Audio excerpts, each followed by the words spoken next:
Genesis chapter 2. Thus the heavens and the earth were finished, and all the host of them. And on the seventh day God ended his work which he had made, and he rested on the seventh day from all his work which he had made.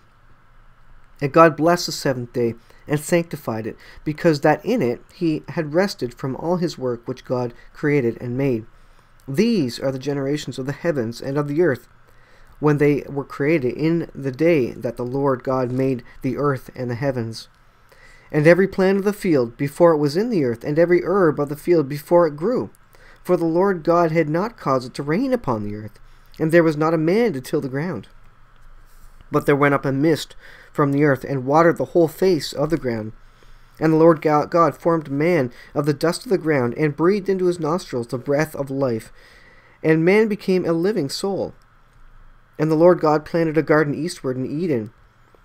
And there he put the man whom he had formed, and out of the ground made the Lord God to grow every tree that is pleasant to the sight, and good for food, the tree of life also in the midst of the garden, and the tree of knowledge of good and evil.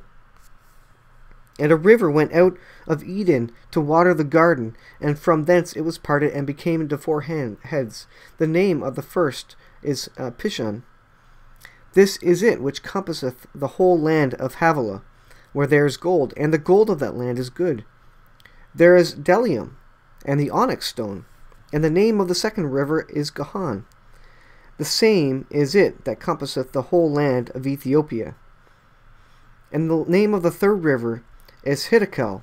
That is it which goeth toward the east of Assyria. And the fourth river is Euphrates. And the Lord God took man, and put him into the garden of Eden to dress it and keep it. And the Lord God commanded the man, saying, Of every tree of the garden thou mayest freely eat, but of the tree of the knowledge of good and evil thou shalt not eat of it, for in the day that thou eatest thereof thou shalt surely die. And the Lord God said, It is not good that man should be alone. I will make him a helpmeet for him. And out of the ground the Lord God formed every beast of the field and every fowl of the air, and brought them unto Adam to see what he would call them. And whatsoever Adam called every living creature, that was the name thereof. And Adam gave names to all the cattle and to the fowl of the air, and to every beast of the field. But for Adam there was not found a helpmeet for him. And the Lord God caused a deep sleep to fall upon Adam. And he slept, and he took one of his ribs, and closed up the flesh instead thereof. And the rib which the Lord God had taken from the man made he a woman, and brought her unto the man. And Adam said, This is now bone of my bones, and flesh of my flesh. She shall be called woman, because she was taken out of man. Therefore shall a man leave his father and his mother, and shall cleave unto his wife, and they shall become one flesh.